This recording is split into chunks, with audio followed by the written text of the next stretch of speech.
बिस्मिल्लाहिर्रहमानिर्रहीम। अस्सलाम वालेकुम प्यारे बच्चों, आप सब कैसे हैं? उम्मीद करती हूँ कि आप सब खैर वाफियत से होंगे। आज हम अपने इस्लामियत का सबक नुज़ूल वही का वाक़या पढ़ेंगे। नुज़ूल मतलब नाजिल होने का, वही यानी अल्लाह ताला का पैगाम नाजिल होने का वाक़या पढ़ेंगे। और आज के हमारे हासिलात ताल्लुम ये हैं कि गारे हिरा में पहली वही के नुज़ूल के वाक़े के मुतालिक जान सकेंगे। नुज़ूल वही के वक्त हज़रत खदीजा रज़ियल्लाहु अन्हा के किरदार को जान सकेंगे। पहली वही के बाद हज़रत खदीजा रज़ियल्लाहु अन्हा की रोशनी में रसूल अकरम सल्लल्लाहु अलैहि वसल्लम की अज़मत व किरदार से रोशनास हो सकेंगे और रसूल अकरम सल्लल्लाहु अलैहि वसल्लम के किरदार के मज़कूरा पहलुओं को अपनी ज़िंदगी में अपना सकेंगे और सूरतुल अलक़ की इब्तिदाई आयात की रोशनी में इल्म की अहमियत को जान सकेंगे। प्यारे बच्चों, जब नबी करीम सल्लल्लाहु अलैहि वसल्लम की उम्र मुबारक 40 साल के करीब हुई तो आप सल्लल्लाहु अलैहि वसल्लम जो थे अल्लाह ताला की इबादत और गौर व फ़िक्र के लिए गारे हिरा में बाकायदगी से तशरीफ़ ले जाने लगे। गारे हिरा बच्चों एक पहाड़ का नाम है जहाँ पर आप सल्लल्लाहु अलैहि वसल्लम इबादत के लिए जाया करते थे।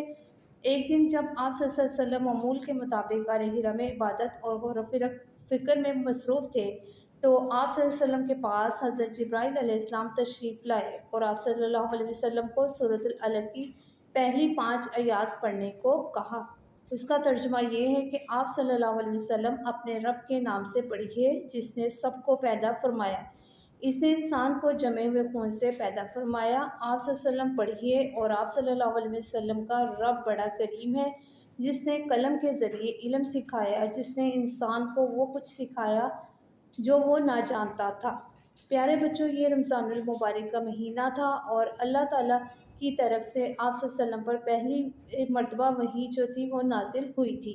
और प्यारे बच्चों, वही का नाजिल होना एक गैर मामूली वाक़या था, यानी मामूल से हटकर वाक़या था। इस गैर मामूली वाक़ये ने आप सल्लल्लाहु अलैहि वसल्लम की तबीयत पर बहुत ज़्यादा असर किया और आप सल्लल्लाहु अलैहि वसल्लम पर लर्ज़ा तारी हो गया। लर्ज़ा तारी होने का मतलब ये है कि वो सर्दी की वजह से काँपने लगे। आप सल्लल्लाहु अलैहि वसल्लम घर तशरीफ़ लाए और उम्मुल मोमिनीन हज़रत खदीजा रज़ियल्लाहु अन्हा को फ़रमाया कि मुझे चादर उड़ा दो। फ़रमाने इलाही है बच्चों, हमारे पास इस अमानतदार फ़रिश्ता यानी हज़रत जिब्राईल अलैहिस्सलाम लेकर नाज़िल हुआ और आप सल्लल्लाहु अलैहि वसल्लम के दिल पर ताकि आप डराने वालों में से हो जाएँ। प्यारे बच्चों, कुछ देर आराम करने के बाद जब आप सल्लल्लाहु अलैहि वसल्लम की तबीयत बहाल हुई यानी तबीयत में कुछ बेहतरी आई तो हज़रत खदीजा रज़ियल्लाहु अन्हा को इस अज़ीम वाक़े के बारे में बताया। उन्होंने सारी बात सुनकर आप सल्लल्लाहु अलैहि वसल्लम को तसल्ली दी और कहा कि अल्लाह की कसम, अल्लाह आप सल्लल्लाहु अलैहि वसल्लम को कभी तन्हा नहीं छोड़ेगा।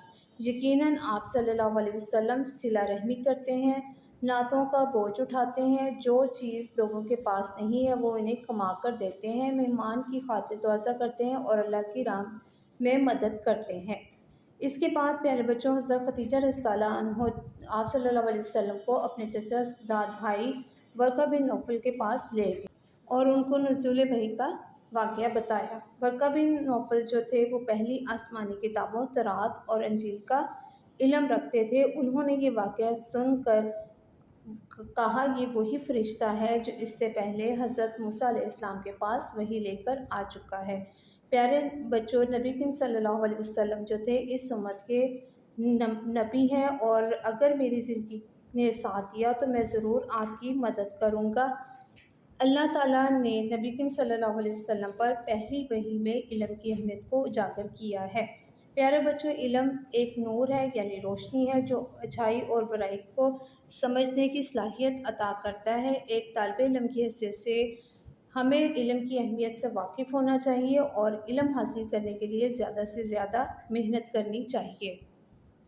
प्यारे बच्चों, इसके बाद हम नुज़ूल वही किताब की पढ़ाई करेंगे और किताब पढ़ाई करने के बाद हम इसकी मशक़ करेंगे। मशक़ में हमारे पास है जो जवाब पर टिक का निशान लगाए। नबी करीम सल्लल्लाहु अलैहि वसल्लम इबादत की गर्ज़ से क़ियाम फरमाते थे गारे हिरा में, गारे सौर में, कोहे तौर पर और जबल रहमत पर। और यहाँ पे हमारे पास से इसका जवाब जो आएगा वो गारे हिरा में है क्योंकि आप सल्लल्लाहु अलैहि वसल्लम जो थे वो गारे हिरा में इबादत की गर्ज़ से क़ियाम फरमाते थे। इसी तरह बाकी सरगर्मी आप लोग अपनी सरगर्मी हल करेंगे। उसके बाद हमारे पास है मुनासिब अल्फाज की मदद से खाली जगह पुर करें। ایک دن آپ صلی اللہ علیہ وسلم معمول کے مطابق عبادت اور ڈیش میں مصروف تھے، تو یہاں ہمارے پاس آئے گا غور و فکر۔ اسی طرح باقی سرگرمی ہم اپنی کتاب پر حل کریں گے۔ اس کے بعد ہے مختصر جواب لکھیں۔ سوال ہمارے پاس ہے پہلی وحی میں سورۃ العلق کی کتنی آیات نازل ہوئی؟ اس کا جواب آئے گا پہلی وحی میں سورۃ العلق کی 5 آیات نازل ہوئی۔ اسی طرح باقی سوالات کے جوابات ہم اپنی کاپی پر لکھیں گے اور یاد کریں گے۔ اس کے بعد ہمارے پاس ہے تفصیلی جواب لکھیں۔ سوال ہمارے پاس ہے نزول وحی کا واقعہ اپنے الفاظ میں بیان کریں۔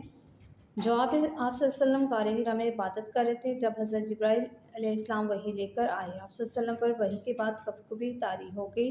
آپ صلی اللہ علیہ وسلم حضرت خدیجہ کے پاس تشریف لے گئے۔ انہوں نے تسلی دی کہ اللہ تعالیٰ آپ صلی اللہ علیہ وسلم کو بے یار و مددگار نہیں چھوڑے گا۔ حضرت خدیجہ رضی اللہ عنہ آپ صلی اللہ علیہ وسلم کو ورقہ بن نوفل کے پاس لے گئی۔ انہوں نے آپ صلی اللہ علیہ وسلم کو بتایا کہ آپ صلی اللہ علیہ وسلم اس امت کے آخری نبی ہیں۔ اس وقت آپ صلی اللہ علیہ وسلم کی عمر مبارک 40 سال تھی۔ اسی طرح باقی سوال آپ لوگ لکھیں گے اور ان کو پھر یاد کریں گے۔ اس کے بعد بچوں ہمارے پاس ہے کہ سرگرمیاں ہیں کہ علم کی اہمیت کے موضوع پر ایک مختصر تقریر تیار کریں اور اپنی جماعت میں سنائیں۔ یہ آپ کا ٹاسک ہے کہ آپ نے علم کی اہمیت کے موضوع پر ایک تقریر تیار کر کے لانی ہے۔ اس کے بعد پیارے بچوں نبی کریم صلی اللہ علیہ وسلم کی آمد کی خوشخبری جو تھی تمام آسمانی کتابوں میں موجود تھی، اس لیے ورقہ بن نوفل نے آپ صلی اللہ علیہ وسلم کی نبوت کی تصدیق کی تھی۔ پیارے بچوں ہم اس سبق کے حاصلات تعلم جو ہے غار حرا میں آپ صلی اللہ علیہ وسلم پر پہلی وحی کے نزول کا واقعہ، نزول وحی کے وقت حضرت خدیجہ رضی اللہ عنہ کے کردار، پہلی وحی کے بعد حضرت خدیجہ کے کلمات کی روشنی میں رسول صلی اللہ علیہ وسلم کی عظمت و کردار اور رسول صلی اللہ علیہ وسلم کے کردار کے پہلوؤں کو اور سورۃ العلق کی ابتدائی آیات کی روشنی میں علم کی اہمیت کو جان چکے ہیں۔ آپ لوگوں نے اس سبق کی اچھی طرح سے پڑھائی کرنی ہے۔ پڑھائی کرنے کے بعد سرگرمیوں کو بھی اچھی طرح سے یاد کرنا ہے، سوال جواب بھی یاد کرنے ہیں اور اپنا بہت زیادہ خیال رکھنا ہے۔ اللہ حافظ۔